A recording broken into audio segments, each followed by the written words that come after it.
Sesaat lagi Anda akan menyaksikan Indonesia Lawyers Club didukung oleh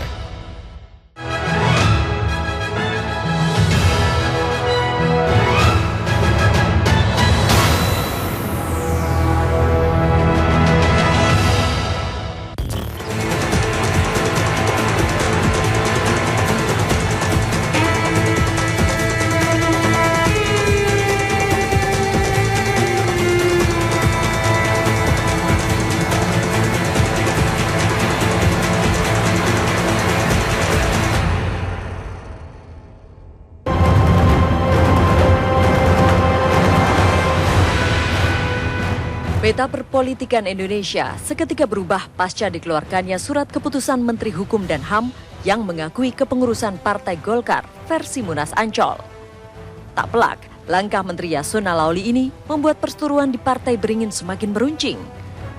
Kubu Partai Golkar Munas Bali menuding putusan yang dikeluarkan Menteri Hukum dan HAM berbeda dari putusan Mahkamah Partai. Situasi ini tentu saja memunculkan kepengurusan kembar untuk saling adu kewenangan memimpin Beringin. Sejumlah manuver politik pun dilakukan Ketua Umum Golkar versi Munas Ancol Agung Laksono yang menemui petinggi Koalisi Indonesia Hebat. Agung diketahui bertemu dengan Ketua Umum Nasdem Surya Paloh dan Ketua Umum PDI Perjuangan Megawati Soekarno Putri. Kubu ARB pun tidak ingin kalah langkah. Sejumlah pengurus teras Golkar Munas Bali mendatangi Bareskrim Mabes Polri untuk melaporkan kecurangan pada penyelenggaraan Munas Ancol. Demikian pula dengan para politisi Beringin yang berada di Senayan. Tak terima keputusan pemerintah yang dianggap mencampuri urusan internal partai politik, Koalisi Merah Putih di DPR sepakat untuk mengajukan hak angket. Bukan hanya keterlibatan Menteri Hukum dan HAM dalam kisruh Golkar yang digugat para wakil rakyat ini, tapi juga tudingan campur tangan Yasona dalam dualisme kepengurusan Partai Persatuan Pembangunan. Sebelumnya Menkumham mengesahkan kepengurusan P3 versi Romahur Musi, meski Pengadilan Tata Usaha Negara memenangkan gugatan kubu Jan Faridz dan Surya Dharma Ali. Berpolitik dan berbeda pendapat adalah sebuah kelaziman dalam alam demokrasi, terlebih dengan sistem politik yang multipartai. Namun tak mungkin bangsa ini dibawa mundur ke zaman di mana pemerintah bersikap otoriter dengan mengendalikan arah politik agar mendukung secara mutlak. Bukan tidak mungkin, jika tak sejalan, ia digembosi dan dikerdilkan.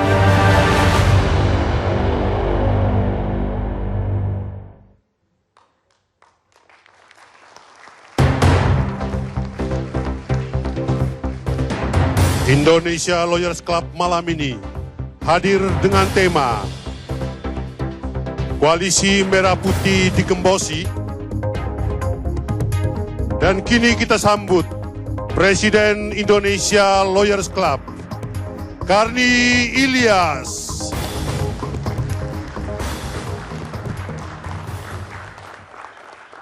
Pemirsa, kita jumpa kembali di Indonesia Lawyers Club. Malam ini dengan tema yang paling hangat di Republik sekarang, yaitu soal partai politik. Ada dua partai yang sampai sekarang masih mengalami gonjang-ganjing, yaitu Partai Persatuan Pembangunan dan Partai Golkar. Dan bahkan ada yang bilang bahwa ini ada intervensi. Sejauh mana benar atau tidak intervensi itu? Malam ini kedua kubu ada di sini dan kami tentu berharap bahwa diskusi ini bukan debat kusir, tapi argumen yang cerdas. Dan tentu saja karena yang hadir adalah elit-elit politik. Agar publik tahu persis apa yang sebenarnya terjadi. Menurut versi masing-masing tentunya. Kami nggak berpretensi menyelesaikan masalah ini. Karena banyak juga Twitter yang bertanya bahwa ALC tidak pernah memberikan solusi dan tidak ada putusan. Pemirsa, kami memang hanya memberikan perspektif kepada publik. yang luas agar publik tahu apa dan di mana persoalan itu, dan bukan punya wewenang untuk memberikan solusi, memutuskan, karena kita bukan pengadilan. Kalau pengadilan saja masih harus banding kasasi, tentu acara 2 jam ini tidak mampu untuk melakukan itu. Sekali lagi kami cuma memberikan perspektif yang jelas kepada publik apa yang terjadi dari kedua pihak, dan untuk itu kami juga membatasi karena durasi kita hanya sampai jam 11, maka masing-masing kubu nanti dari Golkar, kubu Ancol dan kubu Bali punya kesempatan 4 wakilnya yang berbicara, dan akan diawali dengan P3 nanti. Tapi yang pertama kami undang lebih dulu adalah Menteri Hukum dan HAM, Pak Yasona Lawli. Selamat malam Pak Menteri. Selamat malam Bang Karni. Ini penampilan kedua Pak Menteri. Pertama sebagai anggota DPR, sekarang sebagai Menteri. Walaupun yang pertama hadir langsung, sekarang lewat satelit ini Pak Menteri.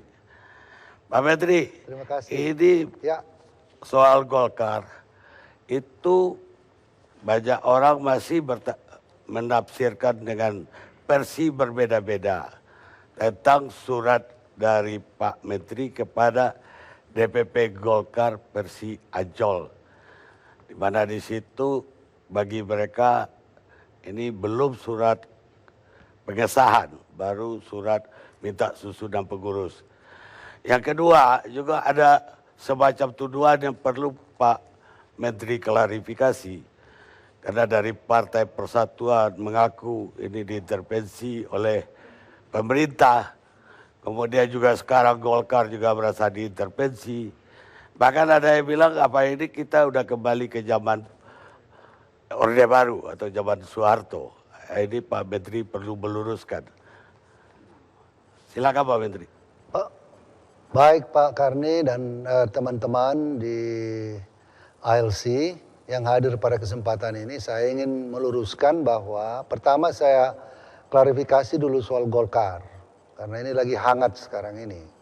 Pertama, saya tidak mengambil keputusan dalam artian datang dari keputusan yang saya buat-buat sendiri, tidak. Saya hanya mengikuti keputusan Mahkamah, hasil keputusan Mahkamah Partai Golkar sendiri. Dan yang diserahkan kepada saya oleh Pak Agung dengan rombongan yang sebenarnya keputusan Mahkamah Partai ini adalah amanat undang-undang. Ya, amanat undang-undang. Saya perlu sampaikan kepada Pak Bang Karni, pada tanggal 15 Desember saya mengirimkan surat kepada kedua belah pihak. Isinya adalah oleh karena dari penelitian kami terhadap dokumen, terhadap pelaksanaan penyelenggaraan baik Munas versi Bali maupun Munas versi Ancol adalah sama-sama memenuhi syarat quorum seperti yang ditetapkan oleh anggaran dasar anggaran rumah tangga partai, maka kami kembalikan kepada Partai Golkar untuk diselesaikan secara internal politik.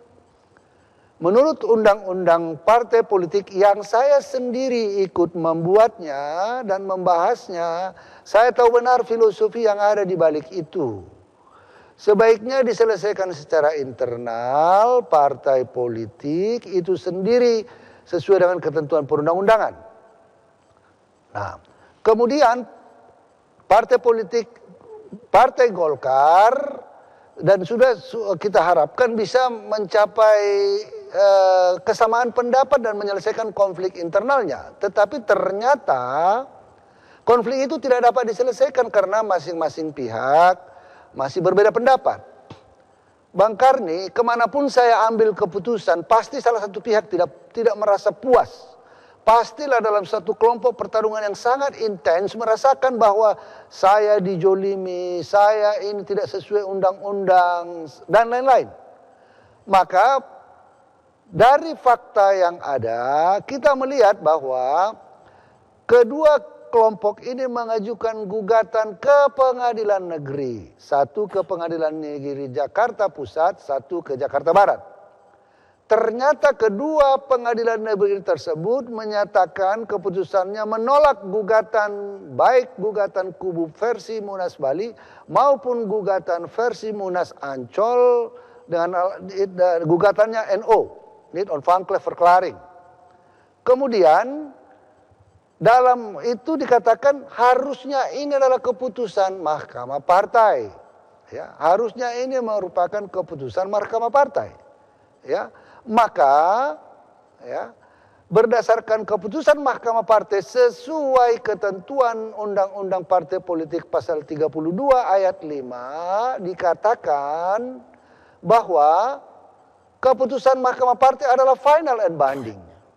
Dan setelah membaca keputusan Mahkamah Partai Golkar, saya memperoleh dan saya mengundang pakar, saya berdiskusi dengan staf saya, dan saya melihat bahwa memang ada amar keputusan. Perlu saya jelaskan karena kemarin itu terjadi perdebatan 0222. Perlu saya jelaskan bahwa di dalam keputusan, di dalam pandangan dua orang, yaitu pandangan Pak Muladi dan pandangan Has Natabaya, memberikan rekomendasi, yaitu menghindari bahwa yang menang mengambil semua. Yaitu the winner takes all. Tidak boleh terjadi. Misalnya kalau menang kubu Ancol, tidak boleh semuanya hasil kubu Ancol. Kalau menang kubu Bali, tidak boleh menang semuanya pengurusnya kubu Bali. Dan dikatakan rehabilitasi yang dipecat. Kalau ada yang dipecat, rehabilitasi. Dan ketiga, apresiasi yang kalah dalam kepengurusan. Dan keempat, yang kalah berjanji tidak membentuk partai baru. Itu rekomendasi dari pandangan Pak Muladi dan pandangan Pak Natabaya. Ya. Kemudian Andi Matalata dan Jasri Marin membuat pembahasan. Mereka hanya mengatakan ada, dan dalam pertimbangannya setelah meneliti partai ini apanya pelaksanaannya, memang ternyata Golkar versi Bali ada tidak demokratis, ya kan? Kemudian Munas Partai Golkar Ancol dengan segala kekurangannya dan kritik orang-orang itu demokratis, legitimate, ya berlangsung aspiratif dan transparan. Nah kemudian berdasarkan pendapat tersebut di atas, berarti di atas itu baik pandangan Andi Matalata, guru maupun partai pandangan Pak Has Natabaya, diambillah petitumnya. Saya katakan di sini, atas dasar pendapat tersebut di atas, maka diktum dalam pokok permohonan akuo adalah sebagai berikut.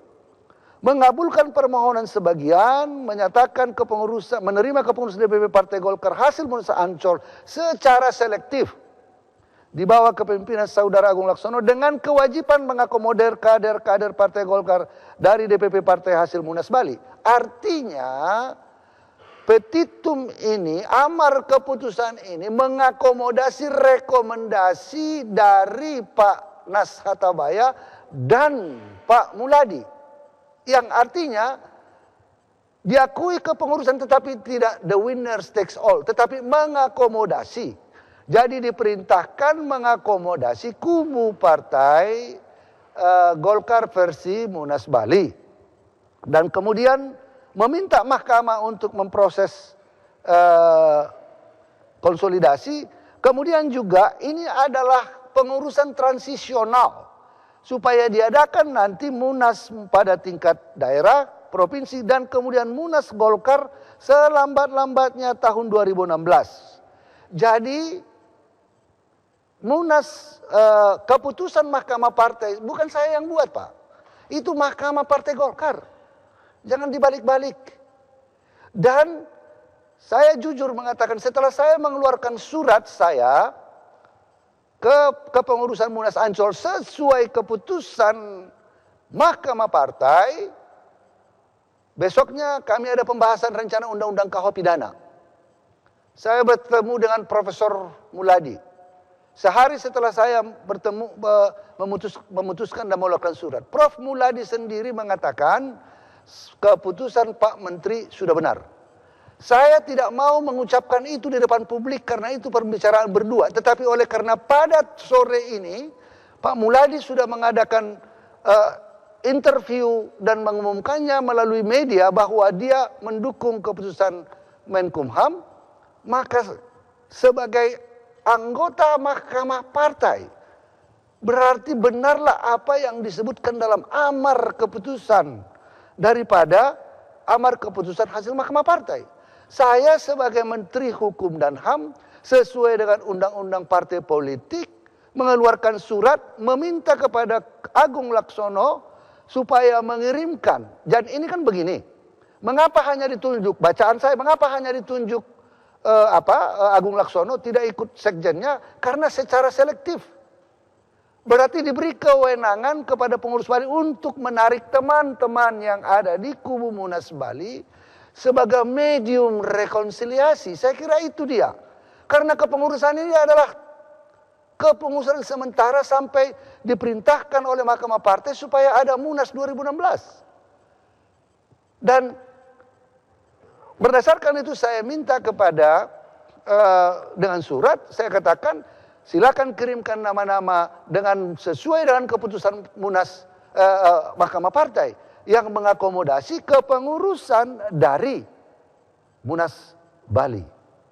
Jadi ini Pak, tadi saya mendengar juga Pak Muladi ya sudah menyampaikan statementnya. Jujur saya katakan sehari setelah saya mengeluarkan surat, Pak Muladi datang kepada kami kebetulan membahas rencana undang-undang KUH pidana.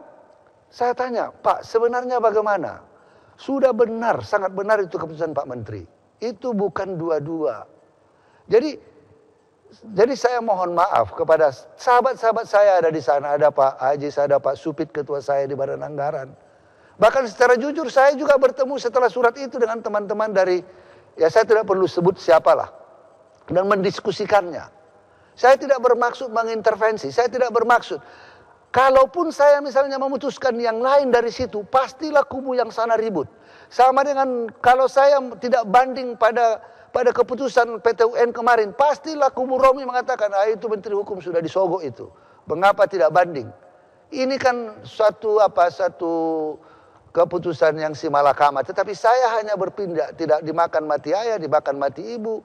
Teman-teman dua-dua. Pak Jan Faris datang kepada saya kok di kantor, boleh tanya. Saya bilang islah, sebaik saya mengeluarkan keputusan tentang P3, saya mengirimkan secara khusus tim saya yang dipimpin oleh Pak Nurdin, staf khusus saya, untuk bergerak mencoba menjembatani perbedaan pendapat di antara teman-teman itu. Tetapi tidak bisa. Maksud saya sebelum putusan PT UN supaya kita berdamai, supaya dua-dua ini adalah partai lama, PDI Perjuangan, P3, Golkar adalah partai-partai yang besar sejak dulu. Saya tidak punya pretensi untuk mau mencampuri urusan ini. Tetapi saya secara hukum dan tugas saya oleh undang-undang dikatakan mempunyai kewenangan tentang itu, saya hanya mengeksekusinya sesuai ketentuan peraturan perundang-undangan yang ada. Saya kira Pak Karni, coba dicek ya, coba dicek. Nah soal P3 saya katakan begini. Dalam undang-undang partai politik dikatakan kalau Munas atau setara Munas itu kalau Kongres di PD Perjuangan atau Muktamar di P3 itu 2/3, maka konflik tidak ada. Maka ketika konflik tidak ada menurut ketentuan undang-undang, maka kepengurusannya diserahkan. Ya. Dan waktu itu tidak ada 2 Munas, 2 Muktamar di P3 dan orang ribut baru 1 hari Menteri Kerja sudah dikeluarkan keputusan. Loh, itu Menteri itu termasuk Menteri Amir Samsudin, termasuk Menteri Laoli, saya. Itu adalah satu kesatuan. Jadi dimasukkan 6 hari, kemudian 7 harinya itulah saya 1 hari kerja sudah mengambil keputusan. Karena tengah malamnya juga pada pada saat dilantik siangnya, malamnya saya rapat dengan staf saya. Coba ini karena sudah 7 hari. Coba kita bahas ini rapat. Besoknya pagi-pagi lagi saya rapat lagi untuk mengambil keputusan yang dengan staf saya dan dengan tim-tim yang ada, dan kami mengambil keputusan itu tadi. Jadi saya mengambil keputusan sesuai dengan ketentuan perundang-undangan. Mahkamah Partai P3 tidak mengambil keputusan seperti Mahkamah Golkar. Jadi kemudian ada bukan mukernas, muktamarnya. Muktamarnya itu 2/3. Dalam undang-undang partai politik, kalau suatu kepengurusan didukung 2/3, ya, tidak ada kontes di situ, tidak ada perselisihan, maka itu disahkan. Ya, itu tafsirannya begitu. Nah, mengapa Golkar? Golkar itu memang benar Munas Bali memenuhi syarat, katakan itu 100%. Tapi kok berapa waktu kemudian ada Munas Ancol? Kalau benar Munas Bali menyelesaikan perselisihan, tidak mungkin Munas Ancol sah memenuhi quorum. Karena sudah di sini semuanya. Ini kan tidak mungkin, matematika politiknya tidak mungkin gitu. Karena di sana 100%. Untuk sah setengah N+1, tidak mungkin dong. Tidak mungkin sah itu Munas yang berikutnya di Ancol. Dan mereka sama-sama menyerahkan kepengurusannya 1 pagi 1 sore. Makanya saya kembalikan, tolong diselesaikan oleh internal partai Pak Karni. Jadi saya sudah katakan, saya kira ini waktunya lah kepada teman-teman, let's sit down. Ya, ada kemungkinan keputusan Mahkamah Partai meminta mengakomodasi kedua kelompok. Marilah. Saya tidak intervensi, saya hanya mengikuti keputusan partai dan oleh undang-undang dikatakan keputusan partai itu final and binding, dan saya mengikuti itu aja. Bukan saya yang menentukan keputusan Mahkamah Partai. Perlu saya sampaikan Bang Karni, pada waktu keputusan pengadilan Jakarta Barat dan Jakarta sudah selesai dan ditolak, saya ditanya wartawan, Pak Lawli, itu gugatan kedua belah pihak sudah digugat oleh mahkamah, ditolak oleh pengadilan negeri dan mengatakan itu dikembalikan kepada Mahkamah Partai. Saya katakan untuk mengingatkan teman-teman, saya bilang itu sesuai ketentuan perundang-undangan, maka tolonglah ke Mahkamah Partai bersidang dan masing-masing pihak menyambungkan argumentasinya di Mahkamah Partai. Itu undang-undang. Itu saya sebelum Mahkamah Partai mengambil keputusan itu, setelah pasca keputusan dua pengadilan, saya sampaikan ditanya wartawan, Pak. Jadi saya tidak mengada-ngada dalam soal ini. Baik Pak Menteri, tapi kalau kita bicara undang-undang, pasal 32 dari Undang-Undang Nomor 2 tahun 2011, memang penyelesaiannya harus melalui Mahkamah Partai. Tapi pasal 33 juga membuka kalau penyelesaian itu tidak juga, putusan itu juga tidak selesai, atau Mahkamah Partai juga belum selesai, maka itu diajukan ke pengadilan. Bagaimana tanggapan Pak Menteri? Begini Pak Bang Karni, saya melihat ini kan keputusan amarnya jelas. Kan dan ini bukan kepengurusan, ini kan kepengurusan rekonsiliasi. Saya kira ini keputusan rekonsiliatif ya, karena memanfaatkan Munas 2015. Kalau nanti pada akhirnya saya mengeluarkan keputusan tidak puas, karena ada pengadilan tata usaha negara. Keputusan saya bukanlah final and binding. Itu adalah keputusan yang ini kan begitu. Tetapi keputusan partai ini adalah Mahkamah Partai sesuai ketentuan perundang-undangan adalah final and binding. Jelas banget itu. Dan kalau apa yang dikatakan Pak Muladi tadi yang terakhir ini, baru saya sampaikan sekarang. Karena sebelumnya ini karena pembicaraan antar berdua, saya menjaga itu. Tapi karena Pak Muladi sudah mengatakan demikian, Pak Muladi mengatakan sudah benar keputusan Pak Menteri. Beliau sama-sama Menteri Hukum dengan saya. Jadi beliau Menteri Kehakiman dulu. Jadi saya mohon, kalau ini menyinggung perasaan teman-teman, ya memang dalam satu keputusan yang partai terbelah kepengurusannya, itu kemanapun saya pergi, wherever you go. Bagaimana tanggapan Pak Menteri bahwa sekarang ada digulirkan hak angket untuk Pak Menteri? Itu saya welcome, tetapi kalau kita membaca ketentuan perundang-undangan dan tata tertib DPR itu kan hak angket itu kan untuk suatu hak penyelidikan yang menyangkut hal yang berdampak luas dan besar kepada masyarakat. Ini kan berdampak kepada satu kelompok lah atau apa dua. Jadi tapi nggak apa-apa, saya akan menjelaskannya. Kalau mau angket saya kira overshoot. Kalau mau dibuat hak bertanya boleh-boleh aja. Itu overshoot. Itu sangat politis ya. Memang DPR itu politis ya. Tapi itu menurut saya overshoot. Angket oke, kita akan jawab secara baik-baik ya.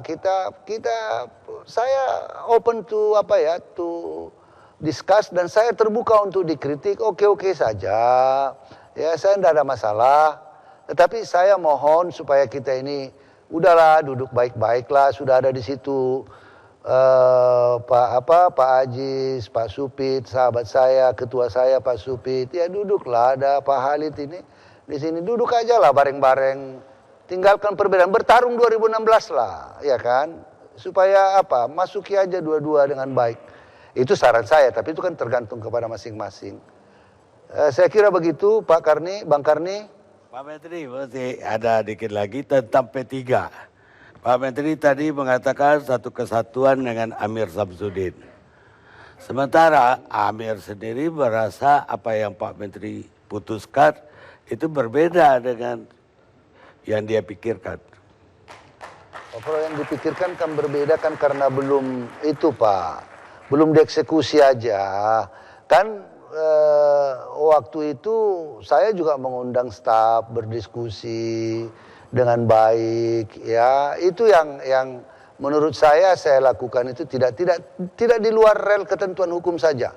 Sepanjang saya merasa itu sesuai dengan ketentuan hukum, ya saya jalankan. Memang pastilah saya dituding sebagai orang politik ya, karena saya kebetulan kader PD Perjuangan, tetapi saya mencoba menjaga diri dari soal-soal itu.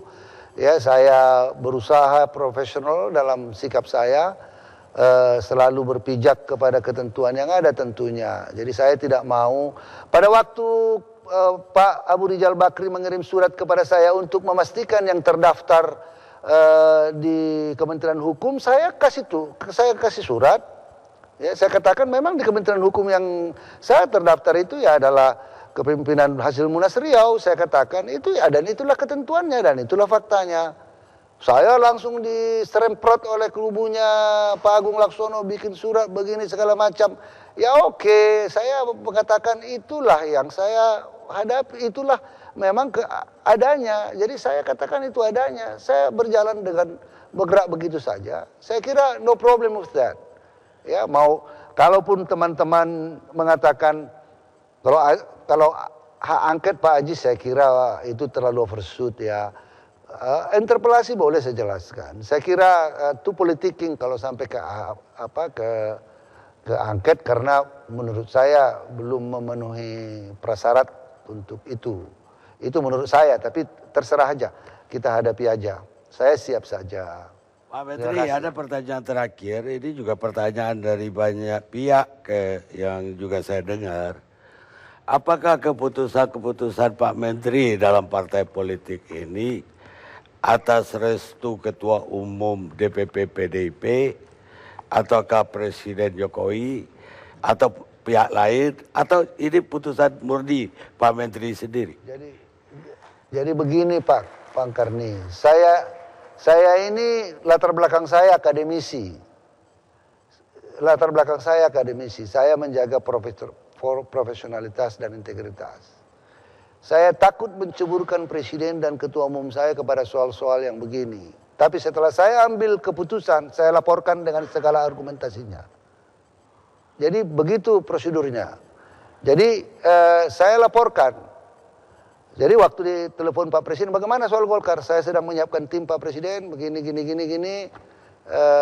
pandangan saya begini, ya kan? Ya udah dikaji. Ya saya kaji. Supaya Pak Menteri tahu, Pak Bang Karni tahu ya. Setelah saya mengambil keputusan, saya memang tutup handphone saya.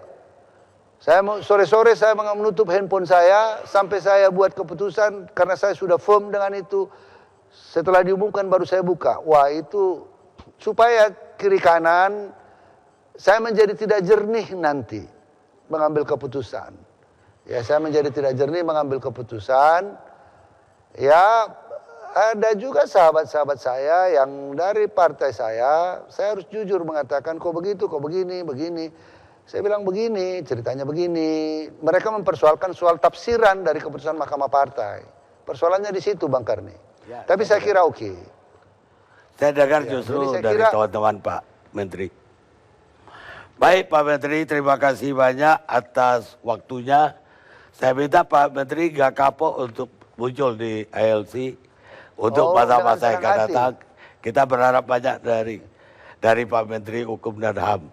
Terima kasih, selamat malam. Selamat malam, terima kasih Bang Karni. Kita Itu ketemu, kehormatan buat kita saya. rehat sejenak pemirsa.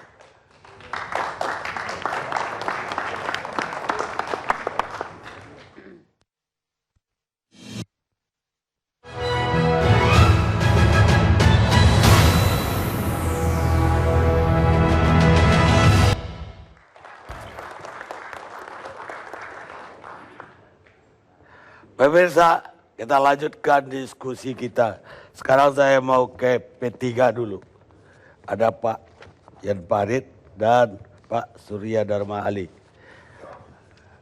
Ya, Damri, penasihat hukum. Saya persilakan Pak Yan Farid mau menyampaikan apa? Menanggapi yang tadi maksud saya. Assalamualaikum warahmatullahi wabarakatuh.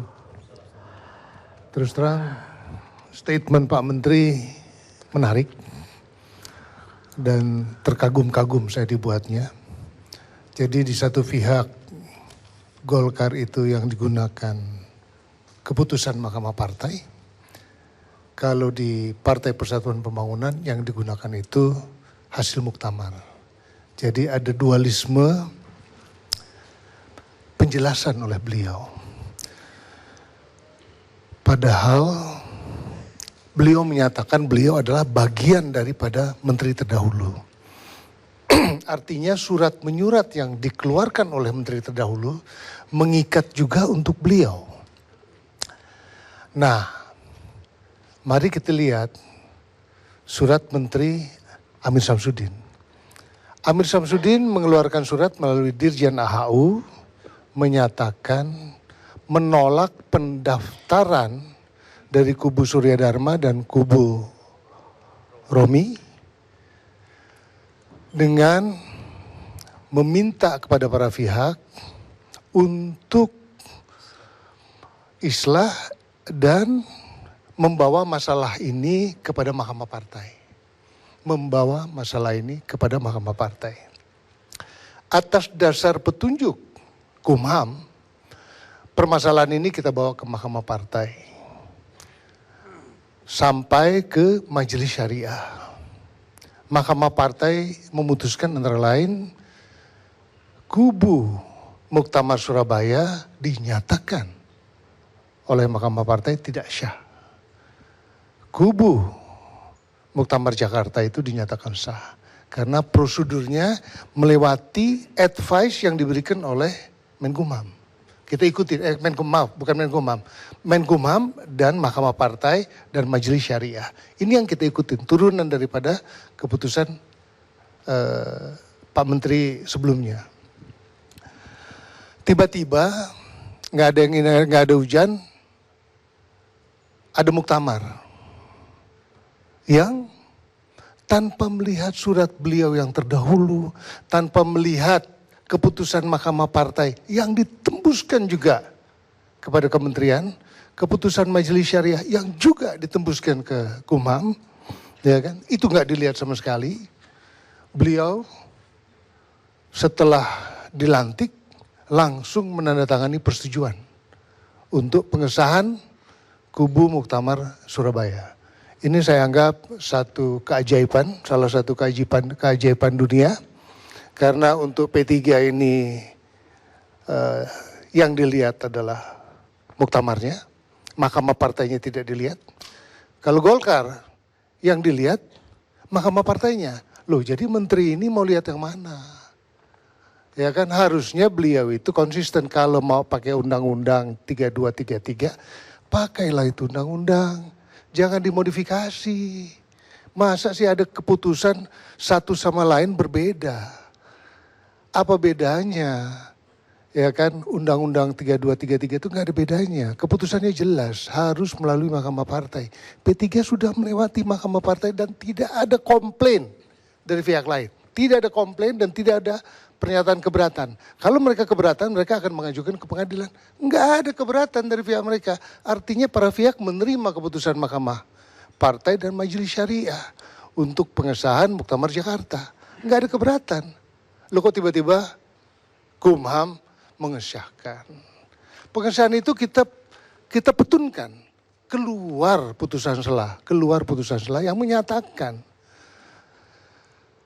bahwa surat Kumham itu tidak berlaku, batal demi hukum. Putusan selah keluar, beliau itu sudah jelas dilarang mengeluarkan apapun yang berkaitan dengan perselisihan P3. Jadi jelas itu dilarang oleh petun berdasarkan keputusan selah. Tapi beliau begitu ditanya sama yang namanya KPU, beliau bikin surat. Beliau menjawab surat itu, menyatakan pada hari ini yang terdaftar di Kumham adalah Kubu Muktamar Surabaya. Itu pelanggaran undang-undang. Masa sih nggak ngerti Menteri? Petun itu produk undang-undang. Ya kan? Jangan kita belajar hukum sama Pak Menteri kalau begini. Ya kan, mendingan belajar hukum sama Pak Karni Ilyas. Jelas. Menteri bukan ngajar hukum. Jadi aneh lagi, dia berani setelah putusan selah petun keluar, dia berani mengeluarkan surat kepada KPU yang menyatakan pada saat ini Kubu Romi yang terdaftar. Mana boleh, enggak boleh, itu melanggar undang-undang. Baca, ada Mahkamah Agung tuh menyatakan 1, 2, dan 3. Nanti lawyer saya bisa menjelaskan pelanggaran yang dilakukan oleh beliau. Baik, sekarang Pak Surya Dharma Ali katanya mau menjelaskan di mana intervensi terjadi. Ya, terima kasih Pak Karni Ilyas. Assalamualaikum warahmatullahi wabarakatuh. Semula saya underestimate dengan Pak Menteri Menkumham, tetapi begitu beliau menjelaskan, ternyata beliau memang mengerti hukum. Kita bersyukur. Seperti yang dikatakan bahwa beliau memutuskan konflik Golkar itu berdasarkan Mahkamah Partai, dan Mahkamah Partai itu keputusannya bersifat final and binding. Dan dia juga menyebutkan bahwa keputusan dia selaku menteri itu tidak final. Seperti yang dikatakan oleh Pak Jan Farid tadi, memang ada standar ganda. Kalau pada Golkar dia mempergunakan ilmu hukumnya, walaupun interpretasi terhadap Mahkamah Partai itu sangat kontroversial, biar nanti pihak Golkar yang menjelaskan. Tetapi bagi Partai Persatuan Pembangunan, terang benderang, tidak ada keraguan, Mahkamah Partai telah memutuskan bahwa Muktamar Surabaya tidak sah. Ya, saya juga senang tadi Pak Menkumham menyebutkan dia selaku menteri merupakan satu kesatuan dengan menteri sebelumnya. Oleh karenanya banyak surat-surat yang kami sampaikan kepada menteri sebelumnya. Antara lain adalah surat keputusan Mahkamah Partai itu sendiri, yang kemudian ada pemberitahuan. Dalam pemberitahuan yang disampaikan oleh Mahkamah Partai tertanggal 12 Oktober 2014, disebutkan bahwa kami sampaikan juga bahwa Muktamar P3 yang diselenggarakan di Surabaya tanggal 15 sampai dengan 18 Oktober 2014 dan atau Muktamar yang akan dilaksanakan oleh hanya Saudara Haji Surya Dharma Ali selaku ketua umum saja, ya, selaku ketua umum saja tidak sah. Jadi ini terang benderang. Jadi saya kira untuk memahami ini kita tidak perlu dulu sekolah hukum lama-lama. Begitu. Ya, jadi ini sangat jelas. Lalu mengapa pada tanggal 28 Oktober belum genap usianya 24 jam menjadi Menteri Hukum dan HAM, beliau telah mengeluarkan surat keputusan yang mengakui kepengurusan hasil Muktamar Surabaya. Kenapa? Ini betul-betul sangat mengherankan. Dan surat keputusan itu menurut sumber di dalam mengatakan belumlah menjadi konsumsi publik. Tanggal 28 ditandatangani, tanggal 28 itu juga suratnya keluar. Sampai ke DPR ya pada rapat paripurna tanggal 28. Lalu di situ ada penebalikan meja oleh saudara Hasrul. Setelah meja terbalik, saudara Hasrul datang ke pimpinan DPR, lalu memperlihatkan surat keputusan Menkumham itu. Itu pada tanggal 28 sudah menjadi konsumsi publik. Saya sendiri pada saat itu sebagai Ketua Umum Partai Persatuan Pembangunan, pada tanggal 28 Oktober pukul 19 saya sudah dapat kopinya. Karena saya dapat kopinya, kemudian saya serahkan kepada tim hukum saya, Pak Hampri, lalu beliau menyusun. Keesokan harinya pada tanggal 29 Oktober pukul 11 didaftarkan di PT UN gugatan terhadap surat keputusan Menkumham itu.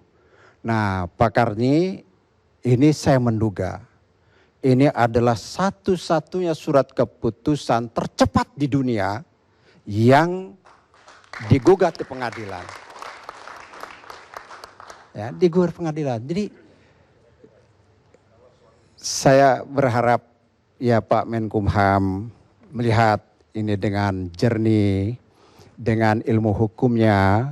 Saya juga hormat dengan Pak Jokowi yang meminta kajian kepada Menkumham mengenai kasus Golkar dan Partai Persatuan Pembangunan.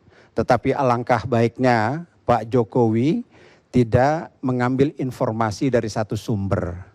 Panggillah Golkar, panggillah P3 untuk menyampaikan persoalan yang sesungguhnya tidak berdasarkan informasi satu pihak. Demikian Pak Karni, terima kasih. Baik pemirsa, sayang sekali DPP P3 kubu Surabaya lagi rapat pleno di luar kota. Jadi yang ada kuasa hukum beliau Pak Soleh Amin dipersilakan menanggapi.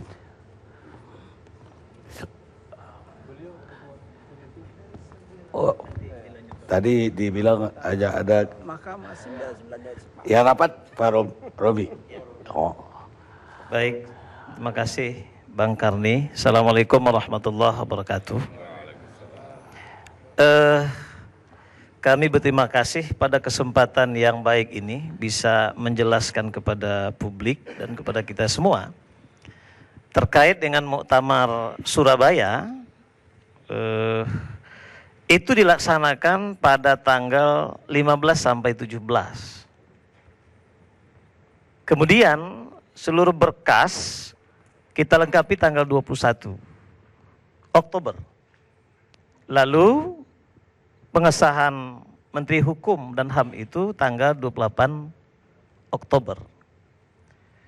Sesungguhnya pengesahan itu adalah amanah undang-undang. Saya tidak bicara tentang pasal 23 nanti kuasa hukum kita. Tetapi ingin saya jelaskan adalah P3 tidak ada dua muktamar sesungguhnya. Karena antara pelaksanaan muktamar yang sah menurut Undang-Undang Partai Politik pasal 24-25 keabsahan itu adalah 2/3 dari peserta muktamar. Sementara Muktamar Jakarta itu dilaksanakan setelah keputusan Menkumham tanggal 30 Oktober. Jadi tidak ada dua muktamar. Nah, karena itu kita yakin bahwa keputusan Menkumham itu adalah menjalankan amanah undang-undang. Kalau tadi disinggung soal keputusan Mahkamah Partai yang disampaikan oleh Pak Yan Farid, itu sesungguhnya dilaksanakan sebelum muktamar. Dan kalau kita mau ngacu undang-undang dan juga kepada ADRT Partai Persatuan Pembangunan, itu juga keputusan Mahkamah Partai tidak melebihi kewenangannya. Jadi kalau ada tadi disebut Majelis Syariah, Majelis Pertimbangan mengamanahkan bahwa muktamar dilaksanakan pada tanggal 30, itu sama sekali tidak ada kewenangan Mahkamah Partai terhadap penetapan waktu. Karena sudah disepakati bahwa pada rapat pengurus harian itu muktamar dipercepat. Karena itu kita melaksanakan muktamar lebih pada keabsahan. Nah, berkenaan dengan tadi Pak Yan Farid mengatakan bahwa ini sesuatu yang aneh dan lain sebagainya. Justru apa yang kita lakukan sudah sesuai dengan Undang-Undang Partai Politik ADRT kita. Jadi karena itu ingin saya jelaskan kepada kita semua, kepada publik, bahwa Muktamar Surabaya itu adalah muktamar yang sah, tidak bertentangan dengan undang-undang,